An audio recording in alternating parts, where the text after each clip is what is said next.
చూస్తూ ఉన్నాం ఏదైతే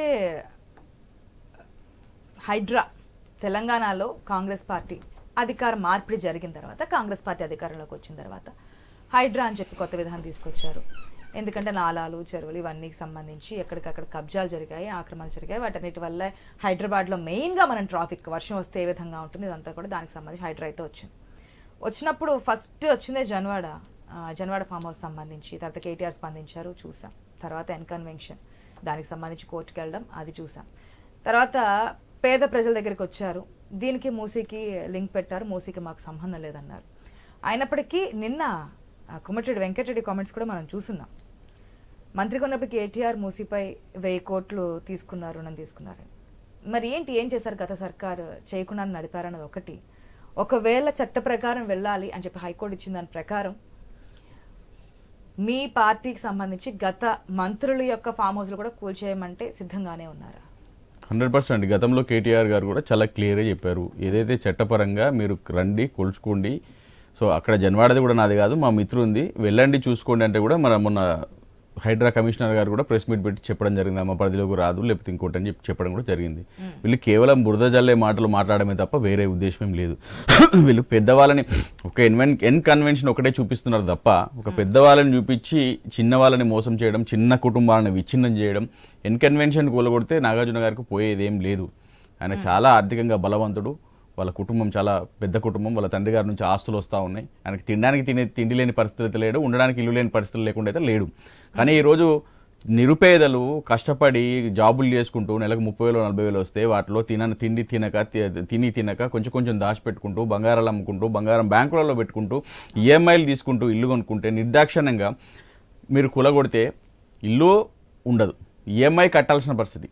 మేము ఈఎంఐ కట్టమంటే బ్యాంకుల వాళ్ళు మీద పడుతూ ఉన్నారు, మీరు ఇల్లు ఉన్నా లేకపోయినా మాకు సంబంధం లేదండి, ఫేక్ డాక్యుమెంట్స్ పెట్టారని చెప్పేసి వాళ్ళు భయభ్రాంతులు చేసి వాళ్ళు ఖచ్చితంగా ఈఎంఐ కట్టిపించుకునే పరిస్థితుల్లో ఉన్నారు వాళ్ళు. సో ఈ విధంగా ప్రజలను మోసం చేసే పరిస్థితి ఎందుకు అని మేము అడుగుతా ఉన్నాం. ఇప్పుడు మీరు పెద్దవాళ్ళు ఇప్పుడు వెరీ క్లియర్గా తెలుస్తూ ఉంది, ఈరోజు యావత్ తెలంగాణ ప్రజలందరూ కూడా తెలుసు, ఏదైతే రేవంత్ రెడ్డి గారి తమ్ముడు ఉన్నాడో తిరుపతి రెడ్డి గారి ఇల్లు, ఆయనే చాలా క్లియర్ చెప్పాడు, నాకు ఎఫ్టీఎల్ ఉందా బఫర్లు ఉందో తెలియదు, బట్ నేను తీసుకోవడం జరిగిందని చెప్పాడు. మీరు అంత పెద్ద చదువుకున్న వాళ్ళు, రాజకీయంగా అవగాహన ఉన్న వాళ్ళు, సమాజం తెలిసిన వాళ్ళే మీరు నాకు తెలియదు నేను ఏదో తీసుకున్నా అని అంటే, మరి చదువుకోని వాళ్ళు లేకపోతే మిడిల్ క్లాస్ వాళ్ళు పొద్దున్న లేస్తే జాబ్ చేసుకోవాలా, జీతాలు వస్తాయి, కుటుంబం గడవాలని ఆలోచించుకునే వాళ్ళు ఉంటారు. కానీ మీలాగా దోసుకోవాలా, భూములు దుబ్బుకపోవాలా, మాఫియా వేయాలా, పైసలన్నీ ఢిల్లీకి పంపాలని ఒక ఆలోచనతో ఉండేవాళ్ళు ఉండరు. వాళ్ళు రోజు పని చేసుకొని బతికే వాళ్ళు, కుటుంబం కట్టుకొని నెల ఈఎంఐ కట్టుకొని ఆలోచించుకునే వాళ్ళు ఉంటారు. సో ఈరోజు మేము క్లియర్గా తెలంగాణ ప్రజలందరూ కూడా అడుగుతూ ఉన్నారు, మీరు ఇదే నిర్దాక్షిణ్యంగా 3 గంటలకు 4 గంటలకు వచ్చి తిరుపతి రెడ్డి గారు ఇల్లు ఎందుకు కూలగొట్టలేదండి? ఎందుకు కూలగొట్టరు? అంటే ముఖ్యమంత్రి తమ్ముడని కూలగొట్టలేదా? ఆయనకేమో సమయం ఇస్తారా, ఆయన స్టే తెచ్చుకున్నాడు. ఇప్పుడు అంటే వేరే మిడిల్ క్లాస్ వాళ్ళకు స్టేలు ఇవ్వరా? మిడిల్ క్లాస్ వాళ్ళ జీవితాలు కాదా? మిడిల్ క్లాస్ వాళ్ళకు డబ్బులు కాదా? కష్టపడి ఇప్పుడు ప్రతి ఒక్కరికి ఇప్పుడు ఈరోజు ఎక్కడైనా కూడా పెళ్ళైన తర్వాత ప్రతి ఒక్కరు కూడా అమ్మాయి కానీ ఇంట్లో వాళ్ళు కానీ అబ్బాయి వాళ్ళు కానీ కష్టపడుకుంటూ జాబులు చేసుకుంటూ ఏమంటారు, ప్రతి ఒక్కరికి కళ ఏంటి, ఇల్లు కొనుక్కోవాలని ఒక కళతోని వాళ్ళు జీవితం గడుపుతూ ఉంటారు. సో అలాంటి ఇల్లును మీరు కూలగొడితే వాళ్ళు ఎక్కడికి వెళ్ళాలి? వాళ్ళు అక్కడ ఉన్న పరిస్థితి వాతావరణంలో అక్కడ పని చేసుకొని బతికే వాళ్ళు ఉంటారు, అక్కడే ఆఫీస్కి వెళ్ళి జాబ్ చేసే వాళ్ళు ఉంటారు, అక్కడ పరిసరాలలో అలవాటు అయిన వాళ్ళు ఉంటారు, అక్కడ పరిసర ప్రాంతాలలో స్కూల్కి పంపిస్తూ ఉంటాం, మన జీవనోపాధి అంతా అక్కడ నడుస్తూ ఉంటుంది. ఈ నిర్దాక్షిణ్యంగా కూలగొట్టి మీరు మీకు డబుల్ బెడ్రూమ్లు ఇస్తా, లేకపోతే మీకు డబుల్ బెడ్రూమ్ ఇచ్చి 25,000 ఇస్తా అంటే, నేను ఒక ఎగ్జాంపుల్ చెప్తానండి. ఈరోజు రేవంత్ రెడ్డి గారు ముఖ్యమంత్రి అయ్యారు, ముఖ్యమంత్రి పొజిషన్లో ఎంత హంగు ఆర్బాటలు ఉంటే మీ అందరికీ తెలుసు. ఈరోజు రేవంత్ రెడ్డి గారు మీరు ముఖ్యమంత్రి అయిన తర్వాత అధికార ప్రజాభవన్కు ఇంకొకరికి ఎందుకు వెళ్ళట్లేదు? మీకు అదే సెంటిమెంట్ అనో ఆ ఇంట్లోనే మీరు ఎందుకు ఉంటా ఉన్నారు? అంటే మీకేమో ఇల్లు, బయటవాడిది ఇల్లు కాదా అండి? మీకు ప్రజాభవన్కి వెళ్ళినా ఇంకెక్కడికి వెళ్ళినా హంగు ఆర్బాటలు ఉంటాయి, గన్మెన్స్ ఉంటారు, సెక్యూరిటీ ఉంటుంది, ఎక్కడ ఏ లోటు ఉండదు. కానీ ఈరోజు రూల్ ఉందా ప్రజాభవన్కి వెళ్ళి ఉండాలి, హంగు ఆర్భాటాలతో ఉండాలి సీఎం అనేది? లేదు, అదే చెప్తున్నాను. అంటే మీరెందుకు ఇల్లు మారట్లేదు అంటున్నాను. ఇప్పుడు నార్మల్గా అయితే గౌరవ ముఖ్యమంత్రి లాస్ట్ కేసీఆర్ గారు అద్భుతంగా ప్రగతి భవన్ పేరుతో ఏ ముఖ్యమంత్రి గెలిచినా కూడా ఎవరు గెలిచినా కూడా అది ఆయన కోసం కట్టుకుంది కాదు. కొంతమంది చిల్లర మాటలు మాట్లాడతారు తప్ప ఈరోజు సెక్రటేరియట్ ఆయన కోసం కట్టుకుంది కాదు, ఇంకోది ఆయన కోసం కట్టుకుని ఆయనే ఉంటా అని చెప్పి కట్టుకునేది కాదు. ఎన్నటికైనా ముఖ్యమంత్రులు పార్టీలు మారుతాయి, ప్రభుత్వాలు మారుతాయి, ఇవన్నీ జరుగుతూనే ఉంటాయి. ఈరోజు ప్రగతి భవన్ అంత అద్భుతంగా కట్టి ముఖ్యమంత్రి రేవంత్ రెడ్డి గారు ఉండే అవకాశం ఉంటుంది, కానీ ఆయన ఇంట్లోనే ఆయన ఫ్యామిలీతో ఆయన మనవలతో ఆయన ఆనందంగా ఉంటున్నాడు. మరి జనాలందరూ వాళ్ళ ఇళ్లలో ఆనందంగా ఉండదండి? నిర్దాక్షణంగా కూలగొడితే మనం గతంలో ఎన్ని విజువల్ చూసామండి. వర్షం మొన్నటి వరకు వర్షాలు వస్తే పాపం రేకుల కింద కవర్ల కింద చిన్న చిన్న పిల్లలు ఏడుస్తూ పుస్తకాలు కూడా తీసుకొని ఇవ్వట్లేదు, చిన్న చిన్న పిల్లల పుస్తకాలు తీసుకొని ఇవ్వట్లేదు, స్కూల్కి ఎలా వెళ్ళాలి? డిమాండ్ ఏంటి? బీఆర్ఎస్ డిమాండ్ ఏంటండి? మీరు ఖచ్చితంగా ఇంత హడావిడిగా చేసి ఎవరికి దోచిపెడదాం అనుకుంటున్నారు? ఒకటి, ఇప్పుడు ఉత్తర తెలంగాణకు 35 లక్షల 40 లక్షల ఎకరాలకు నీళ్లు పారే కాళేశ్వరం ప్రాజెక్టుకే 1,50,00,000 కోట్లు కాలేదు. మీరు దీనికి మూసీకి ఎవరికి నీళ్ళు ఇస్తున్నారు? మీ డిపిఆర్ ఏంది? ఇప్పుడు మనం బేసికల్ గా ఒకటే ఆలోచిస్తాం ఆశా గారు. ఇప్పుడు మనం చిన్న ఇల్లు కట్టేటప్పుడు మన ఇంట్లోనే ఒక డబుల్ బెడ్రూమో లేకపోతే డూప్లెక్స్ కట్టేటప్పుడు మన హాల్ ఇలా ఉండాలి, మన కార్ పార్కింగ్ ఇలా ఉండాలి, మనకు పైన ఫ్లోర్ ఇలా ఉండాలి, ఈ స్టోన్ వాడాలి, ఈ ఇంటీరియర్ వాడాలని చెప్తే అప్రాక్సిమేట్లీ ₹1 కోటి 2 కోట్లు అయితే ఒక అప్రాక్సిమేట్ ఒక విజన్ ఒక లెక్కల ప్రకారమే మనం ముందుకెళ్తా ఉంటాం. అరే ఇంత పెద్ద 1,50,000 కోట్లు అంటున్నారు, మీ డిపిఆర్ అయితే దేనికి 1,50,000 కోట్లు? మీరు ఏం కడదాం అనుకుంటున్నారు? ఏం చేద్దాం అనుకుంటున్నారు? మీద ఒక లెక్క లేదు, పత్రం లేదు, కేవలం ఈ 1,50,000 కోట్లు ఏంటంటే దోచుకొని పెద్దవాళ్ళకు దారాదత్తం చేద్దామనే ఒక ఉద్దేశమే తప్ప పేదవాళ్ళని మోసం చేయడం, పెద్దవాళ్ళకి ఇవ్వడం. ఓకే, మాట్లాడదాం. మనం చూస్తున్నాం హైడ్రా దూకుడుగా ముందుకెళ్తుంది. ఒక పక్క హైడ్రా, మరో పక్క మూసి ప్రక్షాళన. హైడ్రాకు సంబంధించినటి వరకు జరిగినటువంటి వాదన చూసాం. ఎఫ్టీఎల్, బఫర్ జోన్లు దీంట్లో ఉన్నాయి, ఫామ్ హౌస్లు. ఏదైతే మరి కేవీపీ బయటకు వచ్చినట్టుగా హరీష్ రావు కానీ జనవాడకు సంబంధించి కేటీఆర్ క్లారిటీ ఇచ్చున్నారు. హరీష్ రావు కానీ సబితేందర్ రెడ్డి కూడా ఆ ఫామ్ హౌస్ సంబంధించి బయటకు వచ్చి ఉంటే మీ ఇష్టం కూల్చేయడం అని చెప్పి ఏమన్నా స్టేట్మెంట్ ఇస్తారా? లేదు నోటీసులు తెచ్చుకోవడానికి, స్టే తెచ్చుకోవడానికి ఏమైనా సమయం కావాలని అడుగుతారా? కోర్టు ఇచ్చినటువంటి తీర్పు నేపథ్యంలో ఏ విధంగా ఉండబోతోంది? బీజేపీ వర్షన్ కూడా తీసుకుందాం. ప్రేమ్ గాంధీ గారు, గుడ్ మార్నింగ్ అండి. మార్నింగ్ అండి. ప్రేమ్ గాంధీ గారు, మీరేమంటారు? ముందుగా ఐ న్యూస్ ప్రేక్షకులు మరియు వివిధ పార్టీ నుంచి నాయకులు అందరికీ నమస్కారం. మనం కొంచెం వాస్తవాల్ని గమనించి మాట్లాడుకుంటే కొంత మంచిదనేది మన అందరి అభిప్రాయము. సరే, ఒక విషయం చెప్తాం. బీఆర్ఎస్ మిత్రుడు సతీష్ గారు చెప్పారు ఇది అని, లేదా ఇంత చేసినాం అని అంటున్నారు. లాస్ట్ టైం ఎప్పుడైతే వరదలు వచ్చినప్పుడు ఒక 4 సంవత్సరాల క్రితము భాగ్యనగరంలో మోర్ దెన్ చాలా వరకు 40 to 50% అంతా మునిగిపోయినప్పుడు 10,000 రూపాయలు ఇచ్చి చేయి దులుపుకున్నటువంటి ప్రభుత్వం వీళ్ళది. వీళ్ళు గొప్పగా మాట్లాడాల్సినటువంటి అవసరం లేదు. ఇంకోటి చెప్తా ఉన్నా, 19.56 కోట్లు బీఆర్ఎస్ పార్టీ ఇదే మూసీ మీద తీసుకున్నది. మళ్ళీ ఏం డెవలప్మెంట్ చేసింది? ఆ రబ్బర్ చెక్ డ్యామ్లు తప్ప ఉపయోగపడేటువంటి అంశం లేదు. దానివల్ల కూడా దుర్గంధం పెరిగింది, వాసన పెరిగింది, స్నో పెరిగి ఇబ్బందులు అయిపోతే ఆ చెక్ డ్యామ్లను కూడా తొలగించినటువంటి దాఖలాలు ఉన్నాయి. అయితే కాంగ్రెస్ ప్రభుత్వం ఏదైతే హైడ్రా అనేటువంటి అంశం మీద చేస్తుందో, ఇది సుమారు 56 కిలోమీటర్లు, భౌగోళికంగా 56 కిలోమీటర్లు విస్తీర్ణం ఉన్నటువంటి ప్రాంతం. ఈ 56 కిలోమీటర్లలో 21.4 కిలోమీటర్లు బాగా కబ్జా గురైంది. అందులో 60% 6 కిలోమీటర్లు, 6 కిలోమీటర్స్ 60% వరకు ఆక్యుపై అయింది. 7.3 కిలోమీటర్లు ఒక 40% ఆక్యుపై అయింది. 8.4% 22% 8.4 కిలోమీటర్లు కబ్జా గురైంది. ముందుగా ప్రభుత్వం చేయాల్సింది, ఇలా రేవంత్ రెడ్డి మాట్లాడినా లేకుంటే రంగనాథ్ గారు మాట్లాడినా, ఏ నాయకులు మాట్లాడినా, ఈ 40-50 ఏళ్ల కింద నుంచి ఉన్న వ్యక్తులు ఉన్నారు. నిన్న మొన్న రాలేదు, రాత్రి కబ్జా జరగలేదు. ఇది 40-50 ఏళ్ల నుంచి. మూసీ గురించి వైఎస్ రాజశేఖర రెడ్డి మాట్లాడిండు, చంద్రబాబు నాయుడు మాట్లాడిండు, కేసీఆర్ మాట్లాడిండు, ఇలా ఈయన మాట్లాడుతుండ్రు. మేమేమంటున్నాం, భారతీయ జనతా పార్టీ మొదటి నుంచి కూడా మూసీ ప్రక్షాళనకు కానీ లేదా హైడ్రాకు కానీ మేము వ్యతిరేకం కాదు. కానీ ప్రత్యామ్నాయమైనటువంటి మార్గాన్ని ప్రభుత్వం చూడాల్సినటువంటి అవసరం ఉంది. అది కాకుండా ఇష్టానుసారంగా చేసుకుంటూ పోతే మధ్యతరగతి పేదవాడు నష్టపోతున్నాడు మనకు క్లియర్ గా కనబడతా ఉంది. వాళ్ళకి మీరు ప్రత్యామ్నాయమైనటువంటి మార్గం చూపించకుండా రాత్రులు ఉగలగొట్టడము, ఇష్టానుసారంగా శనివారం ఆదివారం మాత్రం పెట్టడము, రాత్రి ఫోకస్ లైట్లు పెద్ద పెద్ద హెడ్ లైట్స్ పెట్టి రాత్రి గూండాలు లేక చేయాల్సినటువంటి అవసరం ప్రభుత్వంకి ఏముందో వాళ్ళకే తెలవాలి. నిజంగా కూడా మేము మంచి చేస్తున్నామో ప్రజల్ని కన్విన్స్ చేయండి. అక్కడ ఉన్నటువంటి కాలనీ వాసుల్ని లేదా ఎక్కడైతే బస్తీ వాసులు ఉన్నారో వాళ్ళందరితో మాట్లాడి మీటింగ్లు ఏర్పాటు చేసి వాళ్ళని కౌన్సిలింగ్ చేయండి.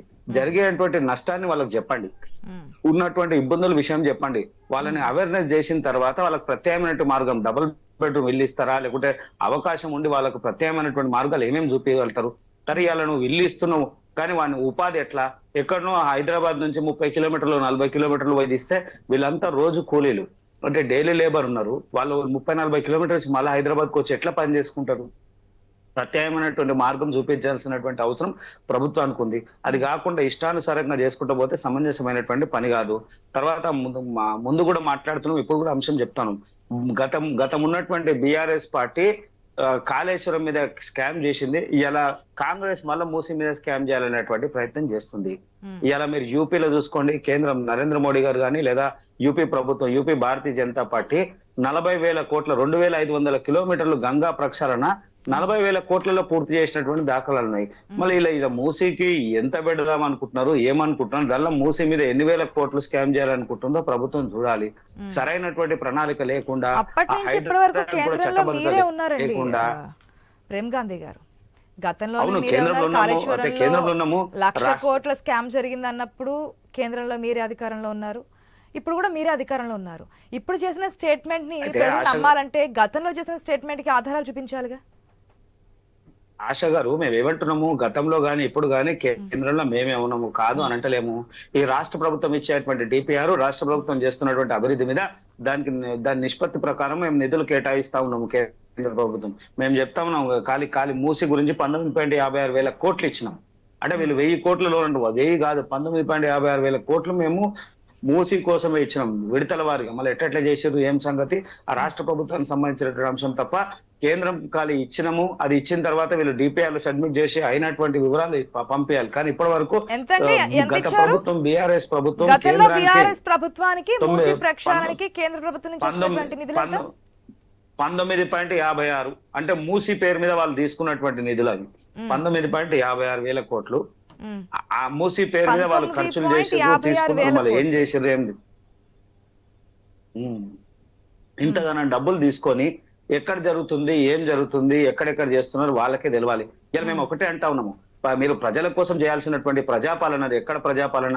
ఇలా ఒకరి మీద ఒకరికి ఇచ్చేసేటువంటి పరిస్థితి లేదు. వాళ్ళ మంత్రులే సరైనటువంటి సమాధానం లేదు.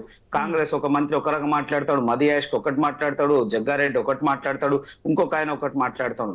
ఫస్ట్ మీరు కాంగ్రెస్ పార్టీ ఉన్నటువంటి నాయకులంతా మీరు అసలు సమావేశం ఏర్పాటు చేసి మీరు ఏం చేయాలనుకుంటారు, ఏం చేసుకోరు. అసలు రేవంత్ రెడ్డి గారు హైడ్రా, రేవంత్ రెడ్డి ఈ రెండు కూడా హైడ్రా ఆయన డ్రీమ్ ప్రాజెక్ట్ అంటున్నాడా, మూసి ఆయన డ్రీమ్ ప్రాజెక్ట్ అంటుండా, వీళ్ళు సొంతంగా ప్రాజెక్ట్ అనుకుని పనిచేస్తున్నా లేదా ప్రభుత్వం చేస్తుందా అని ఆలోచించాలి. రంగనాథ్ గారు అయితే పూర్తిగా కూడా హైడ్రా కాదు, రంగనాథ్ రెడ్డి లెక్క పనిచేస్తుండే ఆయన.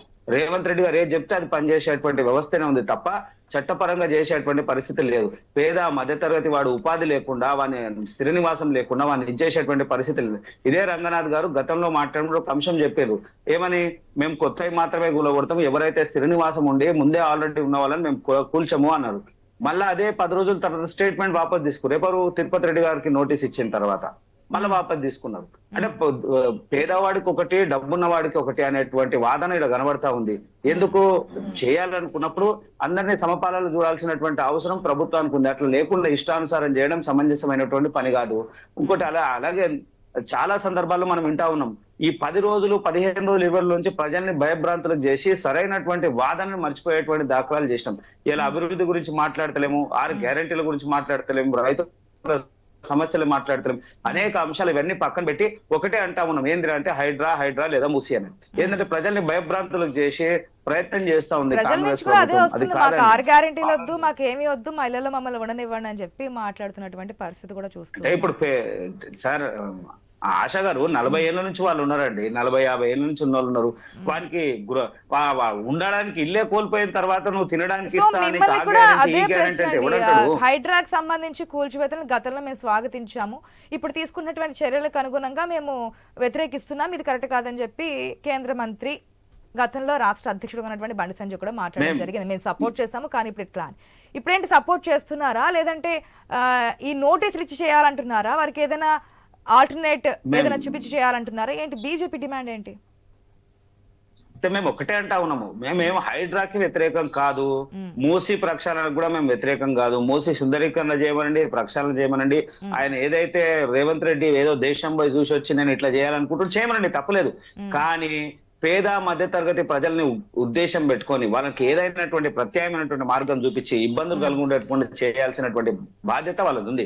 ఉదాహరణకు చూసుకుందామండి, కాశీ చుట్టుముట్టు వందలాది మంది ముస్లింలు, హిందువులకు సంబంధించినటువంటి ఇండ్లుండే. దగ్గర 9 నుంచి 10,000 కుటుంబాలని పక్కకు జరిపినాం అక్కడ. జరిపినా గానీ ఎలాంటి ఇబ్బందులు లేకుండా వాళ్ళకి ప్రత్యామ్నాయమైనటువంటి మార్గం చూపించినటువంటి ఘనత భారతీయ జనతా పార్టీ. మేము ఇక్కడ ఒకటే చెప్తా ఉన్నాం, మేము ఎక్కడ కూడా ఇవన్నిటికీ వ్యతిరేకం కాదు, కానీ మీరు మధ్యతరగతి పేదవాడు ఉన్నాడు, వానికి ప్రత్యేకమైనటువంటి మార్గం చూపించండి, వానికి నోటీస్ ఇవ్వండి, కాల పరిమితి ఇవ్వండి, వాడు సామాన్యంగా తీసుకుంటాడు. అనుకోవచ్చు అంతే కదా, చేస్తా ఉండండి. ఏంది ప్రజలకు ముందస్తుగా వాళ్ళకు నోటీస్ ఇచ్చిన తర్వాత, వాళ్ళకి ప్రత్యేకమైనటువంటి మార్గం ఇచ్చిన తర్వాత వారు కొంత చేసుకొని వెళ్ళడానికి అవకాశం కల్పించాలి కదా. రాత్రి కూల్చాల్సినటువంటి అవసరం ఉందో వాళ్ళకే తెలియాలి.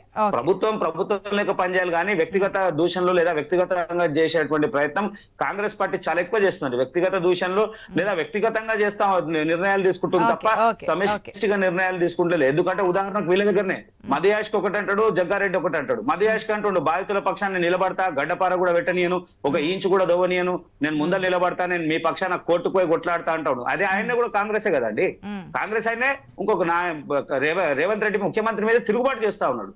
అట్లనే జగ్గారెడ్డి కూడా నువ్వు సంగారెడ్డికి చేయి పెట్టవద్దు, సంగారెడ్డికి రావద్దు, నాకు చెప్పకుండా చేయొద్దు అని ఆయన అంటాడు.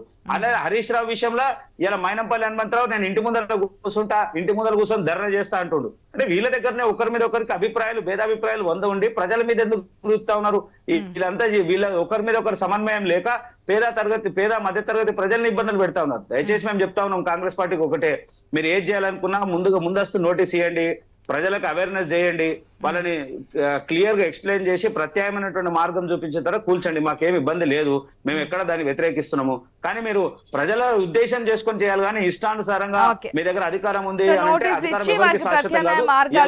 ఉపాధి అవకాశాలు కల్పించి చేయాలి అనేది మీ డిమాండ్. ఓకే, నర్సయ్యగౌడ్ గారు గుడ్ మార్నింగ్. అంతేనండి, అంతే. నర్సయ్యగౌడ్ గారు గుడ్ మార్నింగ్ అండి. Good morning madam, voice clear ఉందా? క్లియర్ గా ఉంది సార్. ఏంటి కాంగ్రెస్ పార్టీ దూకుడుగా వెళ్ళింది, ఫస్ట్ లో నోటీసులు కూడా ఇచ్చేవారు కాదు, అసలు ఎప్పుడు కూలుస్తున్నారో కూడా అర్థం కాకుండా ఉండేది. మేము అన్ని రిజిస్ట్రేషన్లు ఉన్నాయి, అన్ని పత్రాలు ఉన్నాయి, అన్ని డాక్యుమెంట్స్ ఉన్నాయి అన్నప్పటికీ కూడా కూల్చుకుంటా ముందుకెళ్ళిపోయింది. ఆఫ్ అయిన తర్వాత మళ్ళీ కోర్టుకు వెళ్ళడం, స్టేలు తీసుకురావడం, మళ్ళీ దాని గురించి ఆగడం. ఓకే, దాంట్లో మాకు మన అనే భేదం ఏమీ లేదు అన్నారు. కానీ ప్రతిపక్షాల నుంచి కానీ ప్రజల నుంచి కానీ కొన్ని పాయింట్స్ ఇప్పుడు మీరు కూడా వినున్నారు, తిరుపతి రెడ్డి విషయంలో ఎందుకు జరగట్లేదు అని చెప్పి ఒకటి వచ్చింది. అక్కడ మాత్రం నోటీసులు ఇచ్చే వరకు వెళ్తారు, టైం ఇస్తారు, వాళ్ళు స్టే తెచ్చుకుంటారు అనేది.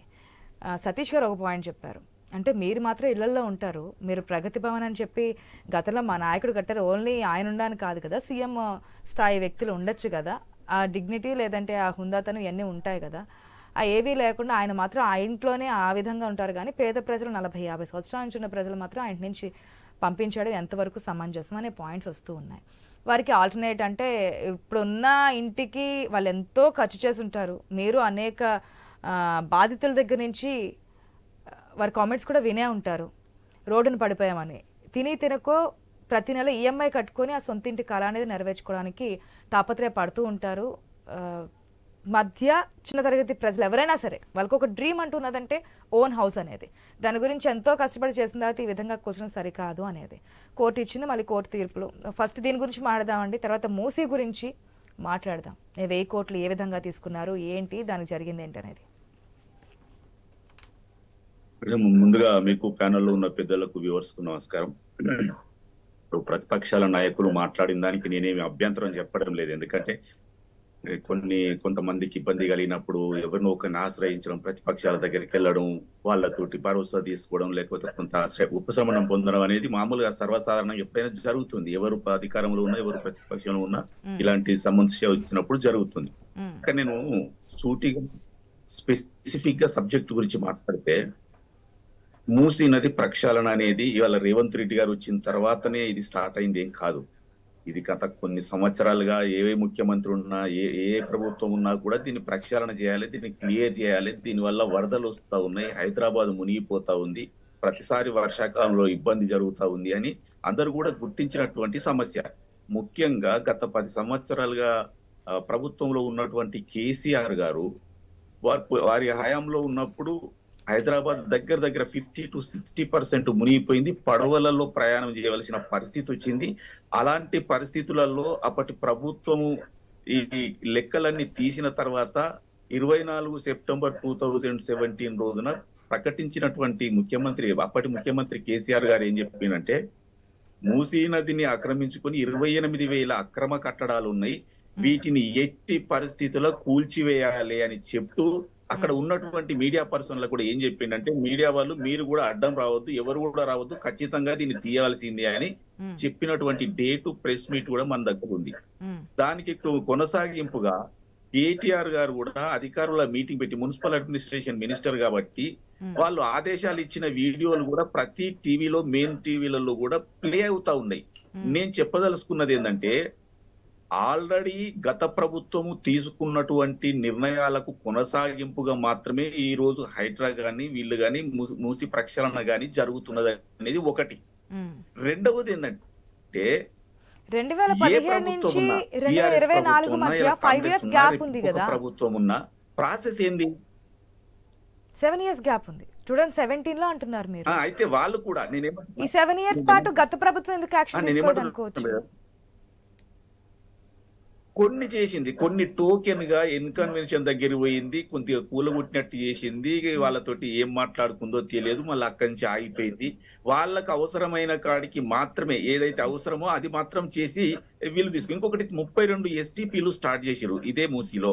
అవి ఇంకా పూర్తి కాలేదు, కొంత కన్స్ట్రక్షన్ లో ఉన్నాయి. అవన్నీ అంటే మూసీకే అటు ఇటు రోడ్ వేస్తామన్నారు. Musi river front development authority అని సుధీర్ రెడ్డి గారిని చైర్మన్ చేసిరు, దానికో 1000 కోట్ల లోన్ తీసుకున్నారు. ఇవన్నీ చేసిన మీరు నిర్దాక్షిణ్యంగా బుల్డోజర్లను తీసుకెళ్లి కొట్టేసేయండి అని ఇదే మాటలు కేటీఆర్ గారు పదే పదే అధికారుల సమావేశాల్లో చెప్పిన వీడియోలను చూసిన తర్వాత కూడా అదే పని మేము చేస్తా ఉంటే మీరు ముసలి కన్నీరు గార్చడం ఏంటిది అనేది ఒకటి.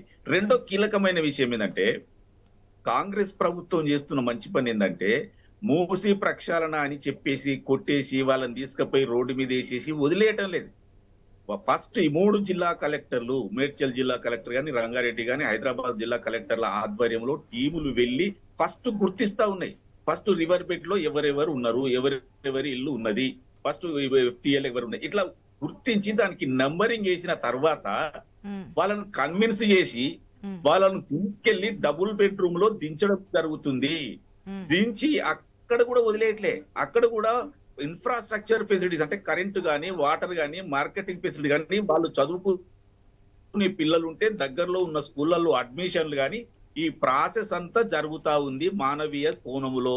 అంటే 2 రకాలు, మూసీని ప్రక్షాళన చేయడమే కాకుండా మూసీలో తెలిసో తెలియకనో అక్రమంగానో సక్రమంగానో కట్టుకున్న వాళ్లకు రిప్లేస్మెంట్ ఇవ్వడం జరుగుతుంది, వాళ్ళని మానవీయ కోణంలో ఆదుకోవడం జరుగుతుంది. నర్సయ్యగౌడ్ గారు మీరు మూసీ పరివాహక ప్రాంతాలకు వెళ్ళిరా అండి? నర్సయ్యగౌడ్ గారు ఒక్క నిమిషం. నర్సయ్యగౌడ్ గారు మీరు మూసీ పరివాహక ప్రాంతాలకు వెళ్ళిరా? మీరు ఈ 4 గోడల మధ్యలో ఉండే మాట్లాడుతున్నారా? మీరు ఒక్కసారి మూసి అక్కడికి వెళ్ళండి, ఎక్కడైతే కూల్స్తున్నారో మీరు అన్న మానవీయ కోణం ఏందో అక్కడ ప్రజలందరూ చెప్తారు. మీరు ఒకసారి వెళ్ళండి. ఎందుకు మీరు నిజంగా న్యాయపరంగా చట్టపరంగా చేస్తే మీ నాయకులు గాని, మీ రేవంత్ రెడ్డి గారు గాని, మీ మంత్రులు గాని ఆ ప్రదేశాలకు ఎందుకు వెళ్ళట్లేదు? అందరూ అక్కడ చీపుర్లు పట్టుకొని రెడీగా ఉన్నారు. మీరు ఆయన పాయింట్ కంప్లీట్ ఆశా గారు, నేను రాజకీయ విషయాలు మాట్లాడతలేను, సబ్జెక్టు మాట్లాడుతున్నా. రాజకీయ విషయాలు మాట్లాడితే బీఆర్ఎస్ నాయకులకు స్థానమే లేదు. నేనేమంటున్నా ఓన్లీ సబ్జెక్ట్. నేనేమంటున్నా, బాధితులు ఎందుకు వచ్చిరంటే కొంతమంది ఆశతోటి కొంతమంది నాయకులు ఎన్నుకుండి కట్టి కిరాయికి ఇచ్చిన లిస్ట్ కూడా బయటకు వస్తుంది. వాళ్ళ ప్రోద్బలంతో డబ్బు సంపాదన ఆశతోటి వాళ్ళందరినీ అందులో పేదోళ్లను పెట్టింది. ఎప్పుడైనా చివరి అంటే కింద స్థాయిలో ఉండేది పేదవాళ్లే. ఇప్పుడు బిల్డర్ గాని, లేకపోతే పర్మిషన్ ఇచ్చిన వాళ్ళు గాని, మిగతా వాళ్ళంతా అక్కడ పక్కకు పోతారు. కాబట్టి నేను ఏమంటున్నా, మాక్సిమం వాళ్ళకి ఇబ్బంది కలగకుండా తీసుకుపోతారు. ఇక రెండో వీళ్ళు ఏం చెప్తారంటే, వీళ్ళ వాదనలో పసలేదని మనకు క్లియర్ గా అర్థమవుతుంది. ఏంటంటే మేము వ్యతిరేకం కాదు, మరి దేనికయ్యా మీరు వ్యతిరేకం అంటే మీరు పద్ధతి ప్రకారం ఏ పద్ధతి? నేను అదే చెప్తున్నా. 3 జిల్లా కలెక్టర్ల ఆధ్వర్యంలో ఇక్కడ రెవెన్యూ టీమ్స్ గానీ, లేకపోతే ఇరిగేషన్ టీమ్స్ గానీ, మున్సిపల్ అడ్మినిస్ట్రేషన్ కి సంబంధించిన టీమ్స్ గానీ వెళ్ళి గుర్తించి వాటి మీద నెంబర్లు వేసి వాళ్ళను కన్విన్స్ చేసి కొందరు స్వచ్ఛందంగా పోతా ఉన్నారు, కొందరు పంపిస్తా ఉన్నారు. ఇంకొక కీలకమైన విషయం ఏంటంటే, ఇప్పుడు బఫర్ జోన్ గురించి ఆలోచన చేస్తలేమని డిప్యూటీ ముఖ్యమంత్రి గారు కూడా చెప్పడం జరిగింది. ఇంకో 3వ విషయం ఏంటంటే, ఏదైతే ప్రైవేటు భూమిలో ఉందో అది కూడా నీటి ప్రవాహానికి అడ్డం వస్తుందో కూల్చివేయవలసి వస్తే 2013లో అప్పుడు కేంద్ర ప్రభుత్వంలో ఉన్న కాంగ్రెస్ గవర్నమెంట్ తెచ్చినటువంటి చట్ట ప్రకారం ఎంత అయితే అర్హత ఉంటుందో అంత నష్టపరిహారం ఇవ్వడానికి ప్రభుత్వం సిద్ధం. ఇది ఎవరు కాదనలేని నిజం. కానీ దీనికి ఇంకా కీలకమైన విషయం ఏంటంటే 2013లో ఇలాంటివి తొలగించినప్పుడు నష్టపరిహారం ఇవ్వాలని కాంగ్రెస్ గవర్నమెంట్ తెచ్చినటువంటి చట్టాన్ని 2015లో మోడీ గవర్నమెంట్ సూపర్ సీడ్ చేస్తూ ఒక ఆర్డినెన్స్ తీసుకొచ్చింది. అంటే తీసుకోవచ్చు, కొట్టేయచ్చు, వీళ్ళకు అది కూడా ఇవ్వద్దు అనేది నేనేం దాచుకుంటలేను, అది వాళ్ళకు కూడా తెలుసు. కాబట్టి నేను ఏమంటున్నా, వీళ్ళు కేవలం ముసలి కన్నీరు కారుస్తా ఉన్నారు. నేను అంటున్నా, మీ కేటీఆర్ గారు వీడియోలు మీరు చూడలేదా? Main stream media. కానీ మీ నాయకులు కూల్చివేతలకు సంబంధించి డ్యూయల్ కామెంట్స్ ఉన్నాయి కదా, ఒకరేమో ఖండిస్తున్నాం మేము అడ్డంగా ఉంటామని చెప్పి, మరొకరేమో కూల్చివేతలు స్వాగతిస్తున్నామని చెప్పి. ఎందుకు కాంగ్రెస్ నాయకుల మధ్య ఫస్ట్ నుంచి స్వేచ్ఛ అనేది మనకి ఎక్కువగా ఉంటుంది కాంగ్రెస్ పార్టీలో, దాని గురించి కూడా మనం అనేక సందర్భాల్లో మాట్లాడుకున్నాం. కానీ ఏంటి ఆశ గారు ఇది కూడా నేను ఆన్సర్ చేస్తా. ఎందుకంటే ఒకళ్ళిద్దరూ వ్యతిరేకంగా మాట్లాడిన మాట వాస్తవం. వారు ఇప్పుడు 100 మందిలో ఒకరిద్దరు ఉంటారండి, వాళ్ళ మాట ఏం నడిచేది ప్రభుత్వం తీసుకున్న నిర్ణయం తోటి ముందుకు పోతారు. ఇప్పుడు దానం నాగేందర్ గారు వాళ్ళకి సంబంధించిన అనుచరులకు సంబంధించి ఎవరు కూల్చివేసినారని ఆయన మాట్లాడిండు, అది ఆగదు కదండి. ఈ రోజు మీరు చూడండి, భారతీయ జనతా పార్టీ ముఖ్య నాయకులు గాని తర్వాత మిగతా నాయకులు వేరే పార్టీ అందరూ కూడా స్వాగతిస్తా ఉన్నారు. అతి కీలకమైన విషయం ఏంటంటే ఈ ప్రాజెక్టు మీద, ఈ పద్ధతి మీద దేశం మొత్తం ఆలోచన చేస్తా ఉంది. వారి ఇలాకాలో కూడా ఈ పథకం తీసుకొని ప్రక్షాళన చేద్దామని అనుకుంటున్నారు. ఇంకొక విషయం ఏంటంటే, అసలు ఎందుకు చేయాలి మూసి ప్రక్షాళన, ఎందుకు చేయవలసి వచ్చింది, ఎందుకు గత గవర్నమెంట్ స్టార్ట్ చేసింది? అంతకు ముందు ముఖ్యమంత్రులు మాట్లాడారంటే, ఈ రోజు ప్రేమ్ గాంధీ గారు మంచి వివరాలు ఇచ్చారు. 56 కిలోమీటర్ల దూరంగా ఉంది ఇది, దీంట్లో వివరాలు ఇంత ఆక్రమించుకున్నారు అనేది. నేనేమంటున్నా, ఇది అక్రమ కట్టడాలు నదికి అడ్డంగా, పారకానికి నీళ్లు పోవడానికి అడ్డంగా ఉండడం వల్ల ఆ నీళ్లు పోకుండా ఇతర కారణాలకు డైవర్షన్ అయ్యి మున్పు గురైతున్నారు.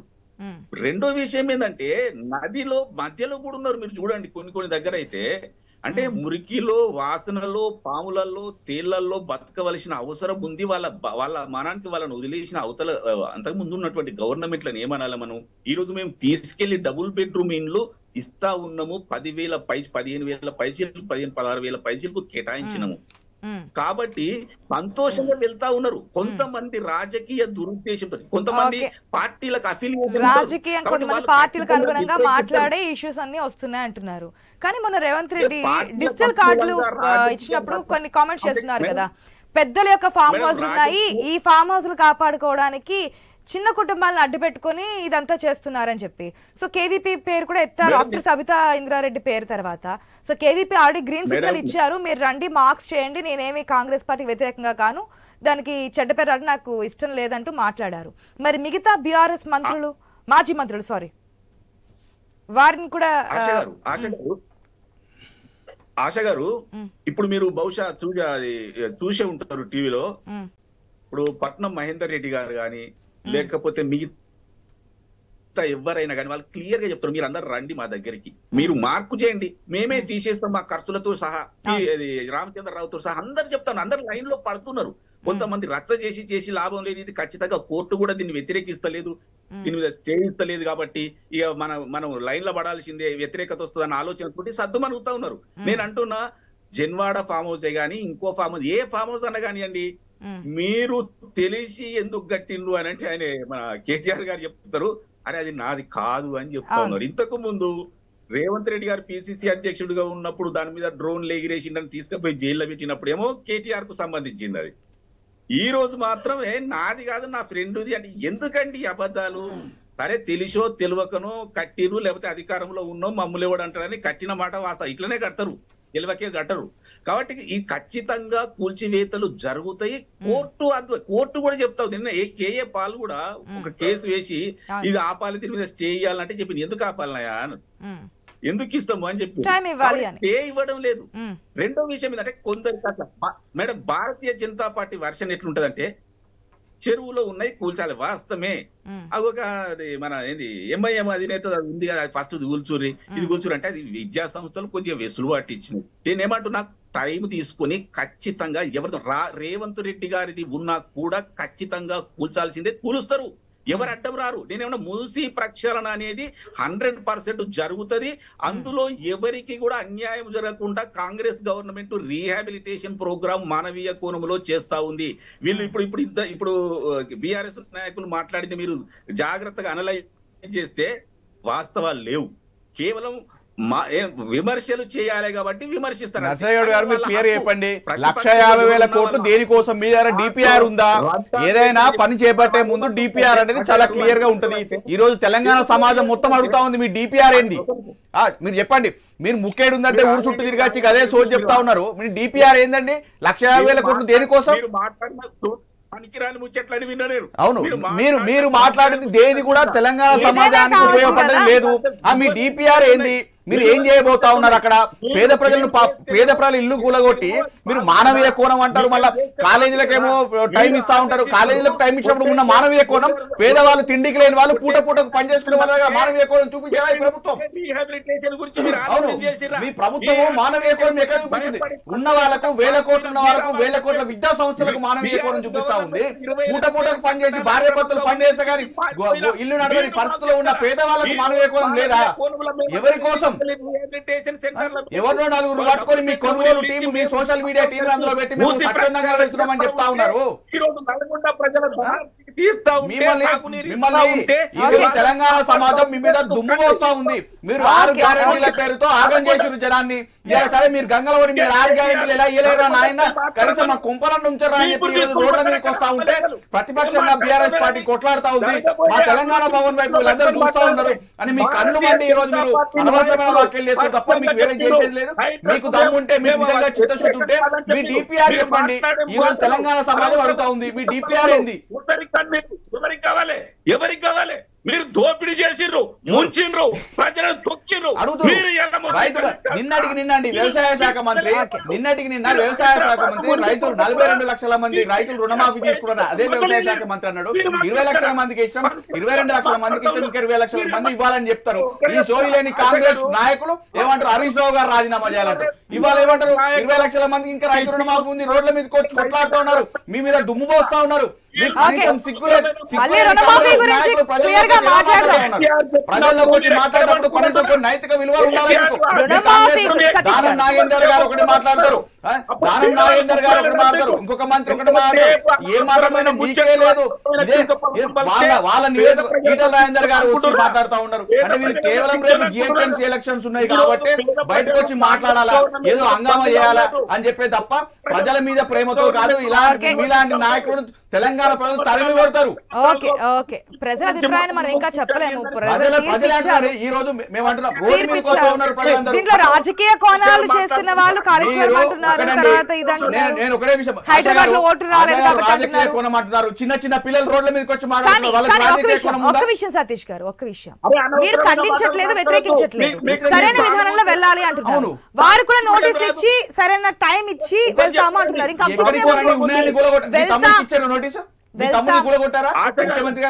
వెళ్తాము అంటే అబ్జెక్షన్ లేదు కదా, వెళ్ళండి. రైట్, మాట్లాడదాం దానికంటే. రావు గారు గుడ్ మార్నింగ్ అండి. తెలుగుదేశం పార్టీ దాదాపుగా మనం మొదటి వరకు ఏపీ టాపిక్స్ మాట్లాడుకున్నాము. ఆల్రెడీ తెలంగాణలోకి రావాలి, వచ్చే ఎలక్షన్స్లో ఏదో విధంగా ఇక్కడ ఉన్నటువంటి మీకున్నటువంటి బలాన్ని కూడా నిరూపించుకోవాలి, అధికారంలోకి రావాలి, నాకు రెండు కళ్ళు, నేను 2 స్టేట్ని ఒకే విధంగా చూస్తా అని చెప్తున్నారు. సో తెలంగాణలో మెయిన్గా నడుస్తున్నటువంటి ఇష్యూ ఏపీ ఏదైతే మనకి లడ్డూ వివాదం నడుస్తుందో, తెలంగాణ నడుస్తున్నటువంటి వివాదం హైడ్రా, రెండుకి సంబంధించి కోర్టుల తీర్పులు, కోర్టులో నడుస్తున్నటువంటి వివాదాలు మనం చూస్తున్నాం. ఓకే, లడ్డు వివాదం పక్కన పెడితే తెలంగాణ విషయంలో టీడీపీ తరఫున మీరు మాట్లాడుతున్నారు కాబట్టి మీ వర్షన్ ఏ విధంగా ఉంది?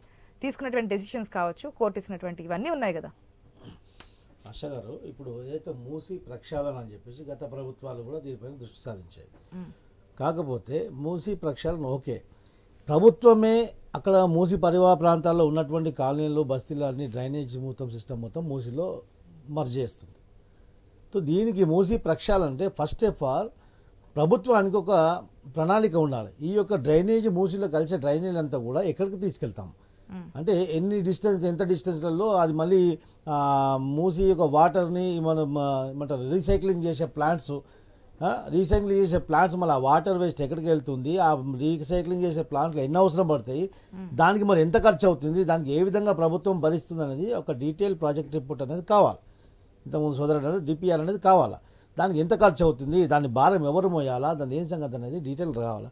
అది కాకుండా అది చేసిన తర్వాత ఏ విధంగా ప్రక్షాళన చేయాలా, మూసీ రివర్ బెడ్లో మూసీ పరివాహ ప్రాంతాల్లో ఆక్రమణకు గురైతే దాన్ని ఫస్ట్ మార్కింగ్ చేయాలి. మార్కింగ్ చేసి వాళ్ళకు నోటీసులు ఇచ్చి వాళ్ళకి టైం ఇవ్వాలి. సరైన అది మానవీయ కోణంలో ఒక ప్రజల్ని మా ప్రభుత్వం మన పిల్లలుగా భావించాలి కాబట్టి మన పిల్లలని ప్రభుత్వం బాధ్యత కలిగిన ప్రభుత్వం చేయాలంటే పని అది కాకుండా ఇక్కడ ఏం చేస్తుంది, వీళ్ళు నోటీసులు ఇస్తున్నా అని చెప్తున్నారు. వీళ్ళు బడాబాబులకు ఇచ్చే నోటీసులు మార్క్ చేస్తున్నారు, ఇక్కడ మార్క్ చేసి వెళ్తున్నారు, నోటీసులు ఇస్తున్నారు. హైకోర్టు కూడా ఏం చెప్పింది, నిబంధనలకు అనుకూలంగా పనిచేయాలా, చట్టానికి అనుకూలంగా పనిచేయాలా, మీ నోటీసులు ఇవ్వాలని చెప్పింది. హైడ్రా ఇక్కడ నోటీసులు ఇవ్వట్లేదు, బడాబాబులకు హైడ్రా నోటీస్ ఇవ్వట్లేదు, బడాబాబులకు మాత్రం జిహెచ్ఎంసీ నోటీసులు వెళ్తున్నాయి, టౌన్ ప్లానింగ్ నోటీసులు వెళ్తున్నాయి, వాళ్ళు కోర్టుకు అప్రోచ్ అవుతున్నారు, హైడ్రా నోటీస్ ఇవ్వట్లేదు. హైడ్రా మొత్తం దొంగల్లాగా దోపిడీదారులాగా పేద ప్రజల కుటుంబాలకు వెళ్తున్నాయి. ఇంకోటి మీ గతంలో కూడా ఈ విషయాన్ని నేను మాట్లాడాను, వీళ్లకు అంత దమ్ము ధైర్యం ఉంటే, రేవంత్ రెడ్డికి మొగతనం ఉంటే, నేను క్లియర్గా చెప్తున్నా, ఇగో ఈ మూసి పరివాహ ప్రాంతాలు, ఈ వింటేజ్ ప్యాలెస్, క్రౌన్ ప్యాలెస్, ఇవన్నీ కూడా ఇది చూడండి, ఎగ్జాక్ట్లీ దాని యొక్క ఫంక్షన్ హాల్ యొక్క వేస్టేజ్ డైరెక్ట్ మూసిలో. ఇది మూసి నది పారుతున్న నీళ్లు ఆ ఫంక్షన్ హాల్ తగులుకుంటూ పోతున్నాయి. ఇవి కళ్ళు దొబ్బినాయా అంటే ఇప్పుడు నేను చెప్తున్నా, నా గుండె నేను ఉన్నటువంటి ప్రాంతాల్లో పేద ప్రజలు వండుకున్న అన్నం బయట పడేస్తుంటే నేను కన్నులు పెట్టుకున్నా కదా. ఇది ఇప్పుడు వీళ్ళు మాట్లాడుతున్నారు. ఇంకోటి ఈ రోజు వీళ్ళు ఏం చేస్తున్నారంటే ఉగ్రవాదం ఆదాయాన్ని మాట్లాడే పని నేను మాట్లాడే ఆగు చెప్పినాక మాట్లాడు, నేను చెప్పేదంతా ఈయన నేను చూడంతా. ఉగ్రవాద మనోబుద్ధితోటి ఒక ఉగ్రవాద పార్టీకి అనుకూలంగా వ్యవహరిస్తూ ఈ రోజు ఫాతిమా కాలేజ్ కూర్చోడానికి ధైర్యం లేక ఏమని సాగు చెప్తావు, పిల్లల యొక్క అకాడమిక్ ఇయర్ నష్టపోతుంది అంటే కూల్చేసిన ఇంట్లో పిల్లలు చదువుకోరా, కూల్చేసిన ఇంట్లో పిల్లలు బయట గోళీలు ఆడతారా, ఏం మాట్లాడతావు నువ్వు? నీకు ఈ రోజు పిల్లల మీద ప్రేమ ఉందా? ఇప్పటి వరకు గురుకుల పాఠశాల పుస్తకాలు సప్లై చేసే ముఖం లేదు మీకు. మీరా మాట్లాడేది ఇప్పుడు? మీకు దమ్ము ధైర్యం అంటే ఇది కూర్చో ఫంక్షన్ కూర్చో, ఈ ఫంక్షన్లు కూల్చోవు, ఎంఐఎం సంబంధించిన కూల్చోవు, పేద ప్రజలను రాత్రి దొంగలా కూల్చేసి వాళ్ళకి ఇంట్లోంచి బయటపడేస్తావు. ఈ రోజు అరగో తొరగో ఎవరికో కొంతమందికి నువ్వు డబుల్ బెడ్రూమ్ ఇస్తున్నావు, ఇస్తున్నావు. ఒక ఇంట్లో ఈ రోజు 30-40 సంవత్సరాల నుంచి కాకపోతే భాష ముఖ్యం.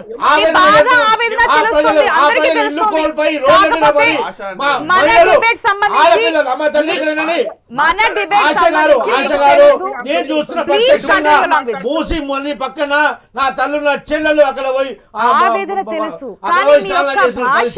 ఇది ఎంత దుర్మార్గం ఇది. ఇలాంటి పేద ప్రజలు మీరు రోడ్ల పడేస్తుంటే మీరు సాకులు చెప్తున్నారు. ఎంఐఎం నాయకుల యొక్క బిల్డింగ్లు కానీ వాళ్ళ యొక్క ఫంక్షన్ హాల్స్ లక్షలాది రూపాయలు సంపాదించుకున్న వాళ్ళ ఫంక్షన్ హాల్ కూర్చోడానికి మీకు దమ్ము ధైర్యం లేదు. ఈ రోజు ఎంఐఎం పార్టీకి ఒత్తాసు పలుకుతున్నారు. మొన్న వాళ్ళు డీజే బంద్ చేయమంటే మీరు ఒక నోటిఫికేషన్ తీసుకొచ్చి ఆల్ పార్టీ మీటింగ్ వచ్చేసి నామమాత్రం మీటింగ్ అరేంజ్ చేసి డీజే బంద్ చేయమని నోటిఫికేషన్ ఇచ్చారు. హిందూ యొక్క సాంప్రదాయాన్ని, హిందూ యొక్క ఫంక్షన్స్, హిందూ యొక్క ప్రొసెషన్స్ మొత్తం డిసాల్వ్ చేయాలని ఒక కుట్ర పడ్డారు. మీరు హిందూ వ్యతిరేక పార్టీ కాంగ్రెస్ పార్టీ, ఇది అందరూ కూడా గమనిస్తున్నారు. అది ఆ విషయం పక్కన పెడదాం. ఈరోజు హైడ్రాకి చెప్తే హైడ్రాకి ఒక సాంకేతిక లేనటువంటి వ్యవస్థ, అది ఇష్టం ఉన్నట్టు దొంగతనంగా కూలుస్తున్నారు. మీరు ఒక కబ్జాదారులు ఏ విధంగా చేస్తారో అదే విధంగా కబ్జాదారులు లాగా మీరు వచ్చి కూలుస్తున్నారు. మీరు ఓకే, అక్కడ ఉన్నటువంటి ప్రజలు ఉరికిపోరు కదా, ప్రభుత్వం సంబంధించి ధనం అక్కడ దాచుకోలేదు కదా, నోటీసులు ఇవ్వండి. ఈ రోజు ఓవర్ నైట్ లో మీరు మూసిని కట్టేస్తారా? నోటీసులు ఇవ్వండి, ఒక 6 రోజులు టైం ఇవ్వండి వాళ్ళకు. మీరు ఆర్బిఎక్షన్ రాసి 3 రోజుల్లో రాత్రి దొంగలాగా వచ్చి కూల్చేసే వాళ్ళు ఎక్కడ పోవాలి? ఒక ఇంట్లో 3 కుటుంబాలు ఉంటాయి అంటే 3 కుటుంబాలు 3 డబుల్ బెడ్రూమ్లు ఇస్తున్నారా? నామమాత్రం ఇచ్చేది చేతులు దులుపుకొని మీరు ఒక ఇంట్లో 3 కుటుంబాలు ఉంటాయండి. ఒక 50 గజాల ఇంట్లో 3 ఫ్లోర్లు వేసుకున్నారు, 2 ఫ్లోర్లు వేసుకున్నారు, 3 కుటుంబాలు ఉన్నాయి. 3 కుటుంబాలు రోడ్ల మీద పడాలా? ఏ విధంగా వాళ్ళ 3 జనరేషన్ అక్కడ నడుస్తుంది, వాళ్ళకి ఏ విధంగా మీరు భవిష్యత్తు చూపిస్తారు? సరే మీరు మార్కింగ్ చేయండి, మీరు కట్టింది అక్రమం రా బాబు, తప్పు, మీరు మోసం జరిగింది, ప్రభుత్వం తరపున ఒక మానవికమైన ఆలోచిస్తాం, మీకు వెసులుబాటు కల్పిస్తాము, మీకు ఆలోచించుకుంటాం, ఇబ్బంది కలుగుతుంది, ఓకే, దానికి మానవీకరణ ఆలోచించండి, వాళ్ళు మార్కింగ్ చేయండి, ఒక టైం ఇవ్వండి, వాళ్ళు సరైన ఒక్కోసారి ఏమైనా తప్పిదాలు కూడా జరుగుతాయి. ప్రభుత్వం ద్వారా జరిగిన తప్పిదాలు చాలా ఉన్నాయి. అది బఫర్ జోన్లో కాకుండా కానీ ఒకసారి మార్కింగ్ చేయడం జరుగుతుంది. అలాంటి విషయాలు కూడా జరగవచ్చు. 30 సంవత్సరాల నుంచి మీరు రిజిస్ట్రేషన్ చేసుకున్న తర్వాత, మీ అక్కడ కట్టడాలు కట్టుకున్న తర్వాత, మీరు ఒక ట్యాక్స్ కట్టుకున్న తర్వాత, మీరు ఈరోజు ఓవర్ నైట్ వచ్చి కూల్చేస్తా అంటే వాళ్ళ బతుకులు ఏం కావాలి? సరే ఓకే, వాళ్ళు తెలియకున్నారు, అమ్మినోడు మోసపూరితంగా అన్నాడు, మీరు అక్కడ వరకు రోడ్లు ఎందుకు వేశారు? ఎవడు అబ్బా సొమ్మని ఎవడు సొమ్ముని మీరు ప్రభుత్వ ధనాన్ని దుర్వినియోగం చేసి అది అక్రమం అని తెలిసిన తర్వాత మూసీలోకి వెళ్ళేదాకా మీరు రోడ్లు ఎందుకు వేశారు? ఏ ప్రభుత్వమైనా కానీ అక్కడ వరకు మీరు ఎలక్ట్రిక్ పోల్స్ ఎందుకు ఇచ్చారు? అప్పుడు తెలియదా? అంటే ఇది అధికారుల తప్పిదము, ప్రభుత్వం తప్పిదము, ఏ పార్టీ అయినా ప్రభుత్వం తప్పిదము. ప్రభుత్వం చేసిన తప్పిదానికి ప్రజలు ఈరోజు మూల్యం చెల్లించాలంటే ఇది అన్యాయం, అక్రమం, అప్రజాస్వామ్యం. దీనికి మీరు ఓకే, అన్ని పార్టీలు కూడా స్వాగతిస్తాయి, మూసీని ప్రక్షాళన చేద్దామని అన్ని పార్టీలు స్వాగతిస్తాయి. కానీ దాంట్లో ఈ ప్రభుత్వాలు ప్రజల ద్వారా ఎన్నికైనటువంటి ప్రభుత్వం, ప్రజల కొరకు పనిచేయాల్సిన ప్రభుత్వం ప్రజలకు వ్యతిరేకంగా పనిచేయకూడదు ఎప్పుడే. కానీ ప్రజల గురించి ఆలోచించాలా, మీ యొక్క బాగోగులు ఏ విధంగా కావాలా, మీకు సమస్యలు ఏ విధంగా వస్తున్నాయి, ఇది ప్రక్షాళన చేస్తున్నాం, ఇంతవరకు ఇండ్లు పోతున్నాయి, మేము మార్కింగ్ చేస్తున్నాం, దీనికి ప్రక్షాళన ఏం, అక్కడ కమిటీలు పెట్టండి, అక్కడ గ్రూపులు అరేంజ్ చేయండి, ప్రజల ఒక ఒపీనియన్ తీసుకోండి, తర్వాత వాళ్ళకు ప్రత్యామ్నాయం చూపించి ఆ తర్వాత మీరు మంచిగా కొట్టండి. మీరు ఇది క్లియర్గా ఈ యొక్క 1,50,000 కోట్లు ఇంకా వేరే ప్రభుత్వాలు వేరే స్కామ్లు చాలా చేసినాయి, మీరు ఏది చేపడానికి ఇక్కడ లేదు. ఇక మూసి యొక్క మురికిలో పెట్టడానికి మీకు చేయి దొరికింది, మూసి యొక్క మురికిలో పెట్టారు, ఆ మురికి మొత్తం మీ కాంగ్రెస్ పార్టీకి ఆపాదించుకున్నారు, మొత్తం సర్వనాశనం అయిపోతుంది హైదరాబాద్ ఖచ్చితంగా. ఎందుకంటే పేదవాళ్ళు ఈరోజు ఆర్తనారాధనలు పెడుతున్నారు, ఆ రోజు మన్నెత్తి పోస్తున్నారు, రేవంత్ రెడ్డి కుటుంబాన్ని తిడుతున్నారు, చూస్తున్నారు. ఇది మంచిదా? ఇది మంచిది కాదు. పేదవాళ్ళ స్థాపన ఏ ప్రభుత్వానికి మంచిది స్వాగతిస్తున్నారుగా, కరెక్ట్ వేలో జరగాలి, అంతే కదా. జరగాలి. ఏం చెప్తున్నా కదా, హైదరాబాద్ సుందరీకరణ తెలుగుదేశం పార్టీ ప్రభుత్వం ఉన్నప్పుడు హైదరాబాద్ ని క్లీన్ అండ్ గ్రీన్ సిటీగా మేము తీర్చిదిద్దాము. అది మాకు తెలుసు. హైదరాబాద్ మీద ఉన్నటువంటి మాకు హైదరాబాద్ నుండి మాకు ఉన్నటువంటి ప్రేమ, మాకు అనుబంధం మాకు తెలుసు. మేము కూడా మూసి ప్రక్షాళన కావద్దు అనుకోవట్లేం, అంత మూర్ఖత్వంగా మేము కూడా భావించాం. ఇప్పటికే చాలా మంది స్వచ్ఛందంగా వెళ్ళారు, డబుల్ బెడ్రూమ్, మనం ఆ బైట్స్ కూడా విన్నాం. సతీష్ గారు మీరు కూడా వినే ఉంటారు, కొంతమంది స్వచ్ఛందంగా వెళ్ళమంటే వెళ్ళిపోతాము, మేము ఇక్కడ ఇట్లా వచ్చాము, మాకు తెలియక వచ్చాము. డబుల్ బెడ్రూమ్ ఉన్నటువంటి ఇప్పుడు 1000 మంది ఉంటే అందులో 100 మందికి 50 మందికి ఇచ్చినంత మాత్రాన వాళ్ళందరూ ఎక్కడ పోతారండి? ఇక్కడ తీసుకెళ్లి ఎక్కడ కొల్లాపూర్ లో ఇస్తే హైదరాబాద్ లో ఉన్నాడు, కొల్లాపూర్ లో ఏం చేయగలుగుతారండి? మీకు ఒక పాయింట్ ముందే నర్సేగౌడ్ గారు ఒక పాయింట్ చెప్పారు, మరి గతంలో మీరు ఎందుకు బుల్డోజర్ తీసుకెళ్లి నిర్దాక్షిణంగా కూల్ చేసేయాలని చెప్పి ఎందుకు స్టేట్మెంట్ ఇచ్చారు? కేసీఆర్ చెప్పేది కేటీఆర్ దాన్ని ఎందుకు స్వాగతించారు మున్సిపల్ శాఖ మంత్రిగా? అది మేము ఇప్పుడు కంటిన్యూ చేస్తుంటే ఎందుకు తప్పు అంటున్నారని చెప్పి ఆయన క్వశ్చన్ ఇస్తారు బీఆర్ఎస్ పార్టీ. సమాజం మొత్తం అన్ని పార్టీలు కూడా స్వాగతిస్తున్నాయి, ఎవరు తప్పని ఎవరు అనలేదు. ఇప్పుడు ఫస్ట్ నుంచి కూడా హైదరాబాద్ వచ్చినప్పుడు కూడా ఎవరు తప్పనలేదు, స్వాగతించారు అందరు కూడా. కాకపోతే ఏంటంటే బడాబాబులకు ఒకలాగా పేదవాళ్ళకు ఒకలాగా చేయొద్దు అని చెప్తున్నాం. ఇప్పుడు ఈ రోజు మూసి పరివాహక ప్రాంతంలో ఒక తల్లికి 2 కొడుకులు ఉంటే పెళ్లిళ్ళు అయి ఉంటాయి. ఇప్పుడు ఆ కొడుకులు ఇద్దరు, ఒక కింద తల్లి ఉంటుంది, పైన ఒకడు 2 రూములలో కొడుకులు 2 ఉంటారు వాళ్ళ ఫ్యామిలీతో, భార్య భర్తలు. ఇప్పుడు వీళ్ళు కూలగొట్టేసి మీరు డబుల్ బెడ్రూమ్ ఇల్లు ఇస్తా అంటే ఎక్కడ ఉంటారు మీరు? సమాజంలో ఒక స్థానంలో ఉన్నారు, మీడియా సంస్థలు ఎక్కడ ఉంటారు చెప్పండి మీరు? అంటే ఎంతమందికి ఇవ్వాలి మరి? అట్లా మీరు ఇస్తున్నారా? సో ఇవన్నీ కూడా ఇంత హుటాహుటిన రాత్రి చేసి కూలగొట్టేసి విధ్వంసం చేసి రాష్ట్రాన్ని ఆగం చేసి మనం ఏం మెసేజ్ ఇవ్వబోతున్నాం? నెక్స్ట్ దేశంలో ఏం మెసేజ్ ఇవ్వబోతున్నాం? సమాజానికి అంతా తెలుసు ఆశ గారు, ఈ యొక్క సబితా ఇంద్రారెడ్డి, పట్నం మహేందర్ రెడ్డి ఫామ్ హౌస్లు హిమాయత్ సాగర్ రివర్ లోనే ఉన్నాయి, రివర్ వాటర్ లో ఆనుకోనే ఉన్నాయి, అందరికీ తెలుసు. ఈ రోజు బయటకు వచ్చి ఎర్రి పుష్పాలు అనుకుంటున్నారు, ప్రజలకు చెప్తున్నారు మీరు రండి వచ్చి చూడండి అంటే మేము తీసుకెళ్ళాలి. పట్నం మహేందర్ రెడ్డికి సబితా రెడ్డి చెప్తున్నారు, సబితా రెడ్డి గారు నేను వస్తాను రండి, మీరు మీకు హిమాయత్ సాగర్ నీళ్లు మీ ఫామ్ లో ఏ విధంగా వస్తున్నాయి నేను చూపిస్తాను. నేను ఒక ఆశ గారు, ఒక గౌరవ సమయం లేదు ప్లీజ్ చెప్తాను, గౌరవ ముఖ్యమంత్రి పొజిషన్ లో ఒక ముఖ్యమంత్రి రేవంత్ రెడ్డి గారు మీరు మీడియా ముఖ్యంగా చెప్పడం ఏంటండి, మీది కూలగొట్టమంటావా, మీది కూలగొట్టమంటావా? కూలగొట్టండి, తప్పుంటే ఎవరిదైనా మీకు అధికారులు ఉన్నారు, చిటిక వేస్తే మీకు మొత్తం డీటెయిల్స్ ఇచ్చే 5 నిమిషాల్లో డీటెయిల్స్ ఇచ్చే కలెక్టర్లు ఉన్నారు, మీకు తప్పు అనుకున్నప్పుడు కూలగొట్టండి. అదే అడుగుతా ఉన్నాం మేము. పెద్దవాళ్ళకి ఎందుకు కూలగొడతా అది చేస్తా అని భయభ్రాంతులు చేస్తున్నావు, మెసేజ్ ఇస్తున్నావు, ముందే చెప్తున్నావు. పేదవాళ్ళని ఎందుకు అర్ధరాత్రి కూలగొడుతున్నావు? ఆన్సర్ తెలుసుకుందాం. ప్రేమ్ గాంధీ గారు మీ పాయింట్ ఏంటి? గత ప్రభుత్వం వరదలు వచ్చినప్పుడు 10,000 ఇచ్చి చేయి దులుపుకుంది. ఈ గత ప్రభుత్వం కలుపుకోండి. మీరు ప్రతిసారి అది కాదు, ఒకటి ఆగండి. వీళ్ళు బీజేపీ వాళ్ళు గత ప్రభుత్వం మీరు కేంద్రంలో ఉన్నారా నాయన? మీరు 8 మంది ఎంపీలు ఉన్నారు. 8 మంది ఎంపీలు ఏం తీసుకొస్తారు? ఇంకా ఖమ్మంలో వరదలు వస్తే వీళ్ళు ఇచ్చింది ఏంటంటే పక్కపొంటి పక్క రాష్ట్రం ఆంధ్రప్రదేశ్ మీరు ఏమి ఇచ్చారు, ఇక్కడ తెలంగాణలో ఏమి ఇచ్చారు? మీరు రఘునందన్ రావు గారు హైడ్రా మీద ఏం మాట్లాడుతున్నారు, మీ ఈటల రాజేందర్ గారు ఏం మాట్లాడుతున్నారు? అరే ప్రతిసారి గత ప్రభుత్వం ఈ ప్రభుత్వం ఏం చేస్తా ఉంది? ఈ ప్రభుత్వం కదా ఎన్నుకున్నది ప్రజలు. ప్రేమ్ గాంధీ గారు గత ప్రభుత్వం 28,000 మంది ఉన్నారని ముఖ్యమంత్రి హోదాలో ఉన్నటువంటి ఆయనే చెప్పిండు. వీళ్ళు 15,000 మంది అంటున్నారు. 15,000 మందికి బెడ్రూమ్లు ఇస్తా అంటున్నారు. ఆడ ఉన్నది వాస్తవానికి 60,000కు పైగా కుటుంబాలు ఉన్నాయి. చిన్న మధ్య తరగతి పేదవాడు 60,000 కుటుంబాలు ఉంటే వీళ్ళ 28,000 మ్యాచ్ అయితే లేదు, వీళ్ళు చెప్పిన 15,000 మ్యాచ్ అయితే లేదు. అసలు నిజంగా సర్వే చేసి వాస్తవానికి ఎంత మంది ఉన్నారు, వాళ్ళ ప్రత్యామ్నాయ మార్గం ఏమి ఇవ్వాలి, ఎంత సమయం ఇవ్వాలి, వాళ్ళకి ఆల్టర్నేట్ ఆప్షన్ క్లియర్ గా ఇచ్చిన తర్వాత చేస్తే ప్రభుత్వంలో వ్యతిరేకత రాదు. ఇంకొకటి నిజంగా కూడా చెప్పాలి అనుకుంటే 40-40 ఏళ్ళ నుంచి వీళ్ళ దగ్గర ట్యాక్స్ కలెక్ట్ చేస్తుంది గవర్నమెంట్. తర్వాత కొంతమంది దగ్గర హౌస్ నంబర్ వేసి రిజిస్ట్రేషన్ ఫీజు కూడా కలెక్ట్ చేసింది ప్రభుత్వం. ఇవన్నీ ప్రభుత్వం వాళ్ళ దగ్గర నుంచి డబ్బులు సేకరించింది, వాళ్ళ దగ్గర నిధులు సేకరించిన తర్వాత ఇవాళ వానికి ఇయనికే నీకు ఎలా కొడతాము, డబుల్ బెడ్రూమ్ ఇస్తాము, అది ఇస్తామంటే కొన్ని చోట్ల ఎట్లా ఉందంటే పరిస్థితులు. సరే అది ఎట్లా ఉంది ఏముంది, 40-50 ఏళ్ల కింద కట్టిన ఇల్లు కాబట్టి 2 కోట్లు 3 కోట్లు పెట్టి ఇల్లు కట్టిరండి వాళ్ళు. 3 కోట్లు పెట్టి ఇల్లు కట్టిన వాళ్ళకు నువ్వు డబుల్ బెడ్రూమ్ ఇళ్ళకి పోతే ఎట్లా పోతారు వాళ్ళు? 3 కోట్లు 2 కోట్లు పెట్టి ఇల్లు కట్టిండు వాడు, నువ్వు డబుల్ బెడ్రూమ్ ఇంటికి అంటున్నావు. ప్రభుత్వము సరైనటువంటి ప్రణాళికతో సర్వే చేసి ఎవరెవరిని నర్సయ్య గౌడ్ గారు 2 పాయింట్స్. పేదలకి ఇచ్చే కూల్చేటప్పుడు ఎటువంటి నోటీసులు కానీ ఒక అలర్ట్ కానీ లేకుండా కూల్చేస్తున్నారు. పెద్దల విషయానికి వచ్చేటప్పటికి స్టేజ్ల పైన చెప్పుతున్నారు, అది ఒక పాయింట్. అదేవిధంగా చాలా మంది ఉన్నారు, కోట్ల రూపాయలు పెట్టి కట్టుకున్నారు, వాళ్ళకి డబుల్ బెడ్రూమ్ అంటే అక్కడ చెప్పడం కూడా జరుగుతుంది బాధ్యతలు. మేము ఇంత పెట్టి కట్టుకున్నాం, ఇప్పుడు మేము వెళ్ళి డబుల్ బెడ్రూమ్ లో ఉండాలా ఎంతవరకు అని చెప్పి మాట్లాడుతున్నారు. ప్లీజ్ రెండింటికి ఆన్సర్ ఇవ్వండి, సమయం లేదు. నర్సయ్య గౌడ్ గారు. ఆశ గారు నేనేనా? ఎస్. అయితే నేనేమంటున్నా మేడం, ఇంత పెద్ద ప్రాజెక్టు తీసుకొని ఇది క్లియర్ చేయడానికి చేస్తున్నప్పుడు కొన్ని విమర్శలు రావడం అనేది సహజం. వాటిని మానవీయ కోణంలో చూడాలనేది నేను కూడా చెప్తా ఉన్నా. ప్రతిపక్షాన్ని నేను ఈ విషయంలో ఏమనట్లే. ఇంతకు ముందు తెలుగుదేశం నాయకుడు మాట్లాడుతూ రేవంత్ రెడ్డి గారి మీద అనవసరమైన పదాలు ఉపయోగించి దాన్ని వెనుకకు తీసుకోవాలి. ఎందుకంటే